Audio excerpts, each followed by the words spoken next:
primeiro, que é entender o negócio, é o jeitão do negócio. O segundo é a gente entender como esse negócio funciona, para quem é, entender custo, preço, para estar muito com o pé no chão. Percebam, não é sonho, não é engessar, né? E não é uma coisa só para grande. Se eu começo pequeno assim, a minha assertividade é muito maior, né? E aí a gente vai para o terceiro passo, tá? Então, sei lá, já defini nesse meu plano de negócios como vai ser, já fui buscar parceiros e tudo mais. Aí eu preciso trabalhar o planejamento estratégico. Ô, Silvia, deixa eu te perguntar uma coisa, eu fiquei aqui pensando agora. Às vezes o cara fala, como é que eu vou montar um negócio desse, um plano de negócio e tal? Eu preciso ter que saber operar um sistema, dá para fazer até no papel ao maço, né? Não sei nem se o pessoal sabe mais o que é papel ao maço. Papel de pão, fala no papel de pão. Papel ao maço é coisa de gente velha. No papel de pão, também coloca é coisa lá. De gente eu velha. adoro a cadernetinha para anotar as coisas, mas o cara vai lá e consegue, né? Com a técnica, levar isso para uma construção mais simplificada. Obviamente, né? Que você, tendo ajuda de quem conhece, você consegue fazer isso de uma forma mais rápida e mais assertiva, né? Então, se você chama a Sumo, por exemplo, a gente faz isso de uma forma mais assertiva. Mas começar a ter contato com isso, para aprender a pensar nisso, você tem o Sebrae, ele tem gratuitamente uma planilha de planejamento estratégico de plano de negócios. Olha que legal, com né? esses itens que são 1 a 8. Você pode procurar plano de negócios do Sebrae, né? E você vai ter esses 8 passos, ou 9, não me lembro, né? Que pelo menos você começa a ter ideia. Você pode ter uma certa dificuldade? Sim, mas você começa a entender do que é esse negócio e ver que não é nenhum bicho de 7 cabeças, né? E que é essencial que você faça para ter mais sucesso no seu negócio, né? E a gente está falando muito de começar um negócio, né? Mas caramba, eu já tenho lá minha portinha, tá? Pensei isso. Eu falei que já começou já. Eu já tenho a minha portinha, tá dando certo, mas eu não consigo crescer. Ou então, eu quero crescer, eu decidi agora. Bora começar daqui para frente, né? Coloca agora o seu plano de negócios, pensa aí na sua identidade empresarial, né? Porque aí você vai se comunicar de uma forma mais assertiva com a sua identidade empresarial. Faça seu plano do negócio e começa agora, né? É sempre legal que toda mudança que você faça no seu processo, você revisite um plano de negócios, né? Você faça um planejamento estratégico uma vez por ano. É super importante, né, que você faça. Então, bora lá para o terceiro passo, que é o planejamento estratégico. O que é um planejamento estratégico?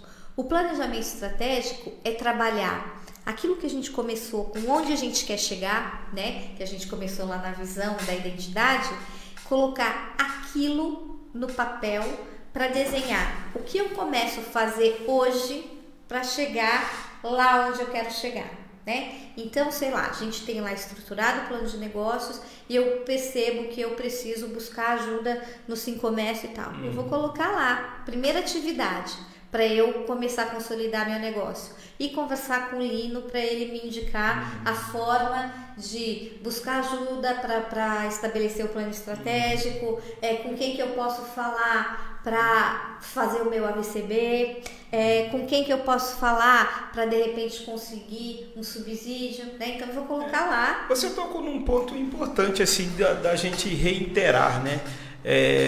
O pequeno empresário, ele tem uma série de estruturas de apoio, né? Quando você fala de Sebrae, o Sincomércio e tal, então realmente existe, é importante que o pequeno empresário ele participe às vezes desses treinamentos, que nesses treinamentos você consegue identificar uma série de alternativas que vão subsidiar, né, com essas ideias de planejamento, de plano de negócio e tal, e as instituições estão aí, estão à disposição, a grande maioria ou não cobra nada ou vai cobrar um valor muito pequeno para que aquele empresário venha fazer o uso desse serviço, tudo isso que está à disposição dele, né? Então tem aí maratonas de negócio aí dentro de todas essas instituições. Então se identifique, mas eu não sei onde fica em Guarulhos o Sebrae, então vem aqui no Sincomércio, que o Sincomércio também tem, né? Essas Tá dentro do escopo do Sistema S, né,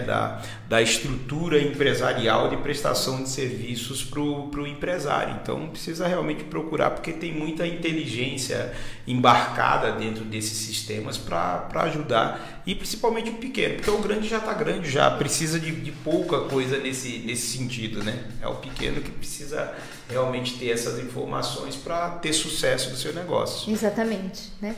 Então, e aí o planejamento estratégico, ele tem essa função, né, de você descrever. E por que é importante descrever? Para você ter registrado, para você ter dados ali como que atividades eu vou fazer, quem vai fazer, né, com quem eu vou contar, qual é o resultado que eu quero com essa atividade, qual é o prazo, porque aí você começa a se organizar efetivamente, né? Qual é o custo, né? Porque às vezes a gente faz alguma atividade que tem custo.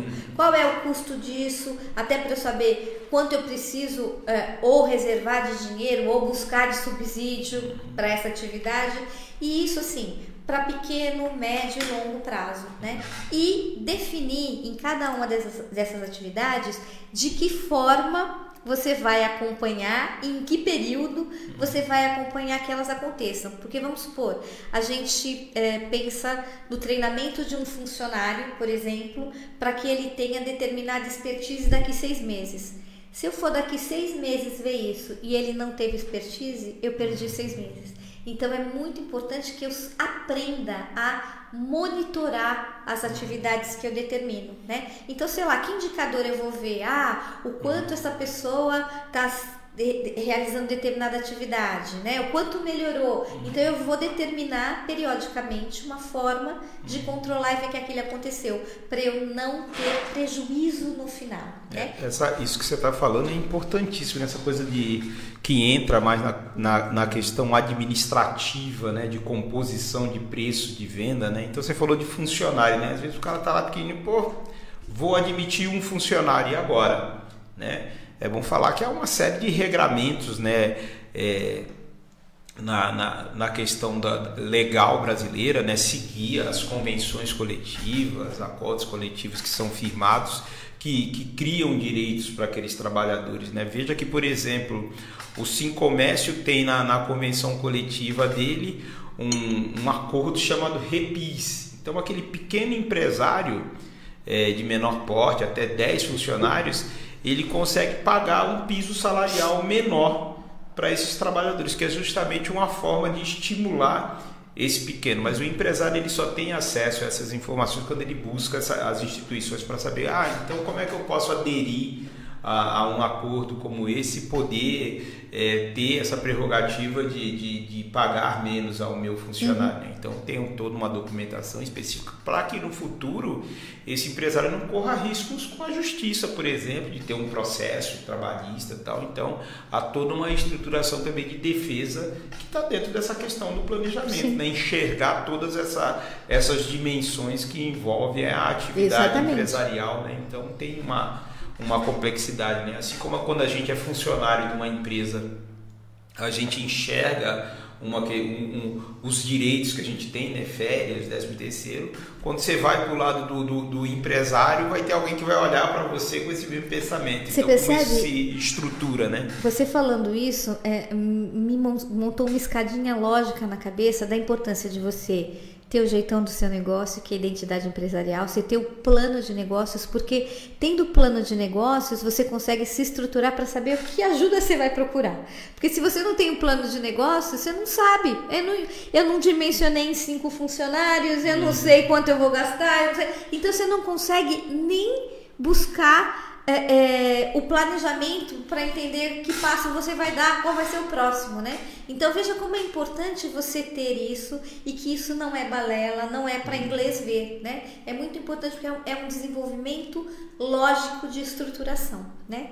E o último passo, que é o 4º passo, é o acompanhamento e monitoramento de tudo isso, né? Então, quando você trabalha sozinho ou quando você tem colaboradores, é muito importante você desenhar os processos, né? Então, você desenhando o processo, escrevendo o processo, que é descrevendo como você faz cada coisa dentro do seu negócio, você começa a ter muito mais claro como ele funciona para poder entender possibilidades de melhoria. Quando você é um funcionário sozinho, você é uma empresa e você tem isso descrito, você contrata alguém, você tem uma facilidade maior de passar um trabalho para o outro e também a possibilidade melhor de ver melhorias no processo, né? Então, essa é uma das formas de acompanhamento, é você ter processos e acompanhar o desenvolvimento desses processos. É você treinar as pessoas para aqueles objetivos que você estabeleceu na sua empresa, né? Então, você tem o processo e você tem os objetivos da empresa, então, nesse quarto passo, você vai treinar e acompanhar o desenvolvimento das pessoas.